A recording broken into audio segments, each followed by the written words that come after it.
बाहर का माहौल ठंडा था, चाँद की रोशनी से गली की दीवारें जगमगा रही थीं। ये एक पुराना मोहल्ला था, जहाँ हर घर में एक कहानी थी। उसी मोहल्ले में सईद नाम का एक युवक अपनी माँ के साथ रहता था। उसकी माँ बेगम नसीमा बहुत धार्मिक और सख्त महिला थीं। उन्होंने हमेशा सईद को सही रास्ते पर चलने की सीख दी थी। एक दिन सईद को अपने दोस्त इमरान के साथ एक पुरानी हवेली के पास खेलते हुए एक पुराना संदूक मिला। संदूक का ताला जंग लगा हुआ था, लेकिन सईद की जिज्ञासा ने उसे खींच लिया। वो और इमरान उस संदूक को खोलने का निर्णय लेते हैं। संदूक को खोलते ही उन्हें अंदर कुछ अजीब चीज़ें मिली। एक पुरानी किताब, कुछ कागजात और धुंधला सा फोटो। फोटो में एक युवा जोड़ा था, जिसके चेहरे पर मुस्कान थी, लेकिन साथ ही एक अजीब सी उदासी भी। सईद ने फोटो को ध्यान से देखा और उसे अपनी दादी की शक्ल दिखाई दी। उसने अपने दोस्त से कहा, ये मेरी दादी हैं, लेकिन ये लड़का कौन है? इमरान ने उसे बताया, शायद ये तुम्हारे दादा हैं। तुम्हारी दादी ने कभी उनके बारे में नहीं बताया? सईद ने अपने परिवार से इस बारे में पूछने का निर्णय लिया। जब उसने अपनी माँ से पूछा तो बेगम नसीमा का चेहरा सख्त हो गया। तो उस बारे में कभी बात मत करो सईद, वो एक पुराना किस्सा है जो हमें भूल जाना चाहिए। लेकिन सईद की जिज्ञासा और बढ़ गई। वो जानना चाहता था कि उसके दादा के साथ क्या हुआ। उसने अपनी दादी से मिलने का निश्चय किया, जो अब बूढ़ी हो चुकी थीं और एक दूसरे घर में रहती थीं। जब सईद अपनी दादी के पास पहुंचा तो उसने देखा कि वो अकेले और चुपचाप थीं। दादी, क्या आप मुझे अपने जीवन की कहानी बता सकती हैं? उसने पूछा। दादी ने धीरे से कहा, बेटा, मेरे जीवन में एक गहरा राज है।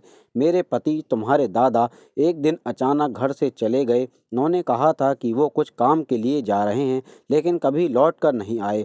सईद ने पूछा, लेकिन क्यों, क्या हुआ उन्हें? उनके जाने के बाद दादी ने कहा, मैंने सुना कि उन्हें किसी ने धोखा दिया था। ये सब बहुत कठिन था। मैं चाहती थी कि तुम इस दर्द को न जानो। सईद को समझ में आ गया कि उसके दादा की कहानी केवल एक साधारण कहानी नहीं थी। उसने तय किया कि वो इस रहस्य को सुलझाएगा। उसने अपने मोहल्ले के बुजुर्गों से पूछताछ की। कई लोग जानते थे, लेकिन कोई भी स्पष्ट रूप से नहीं बोलना चाहता था।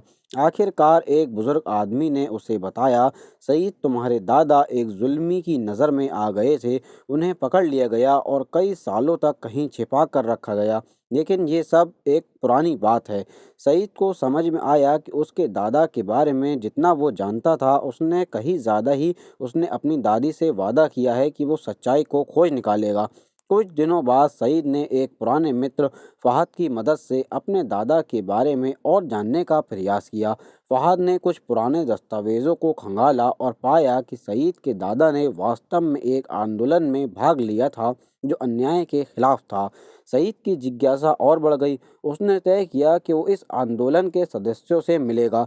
उसने अपने दादा के पुराने दोस्तों से संपर्क किया और उन्हें अपने दादा की कहानी सुनाई। एक रात सईद को एक रहस्यमय फ़ोन कॉल आई।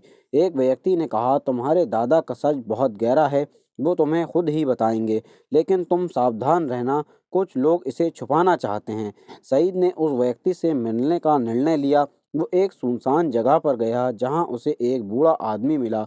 उसने सईद को बताया, तुम्हारे दादा ने अन्याय के खिलाफ खड़ा होना चुना था, लेकिन इसके लिए उन्हें बहुत बड़ी कीमत चुकानी पड़ी। बातचीत के बाद सईद को एहसास हुआ कि उसका परिवार केवल एक सामान्य परिवार नहीं था, वे संघर्ष की एक कहानी का हिस्सा थे। सईद ने अपने दादा की कहानी को सबके सामने लाने का निर्णय लिया।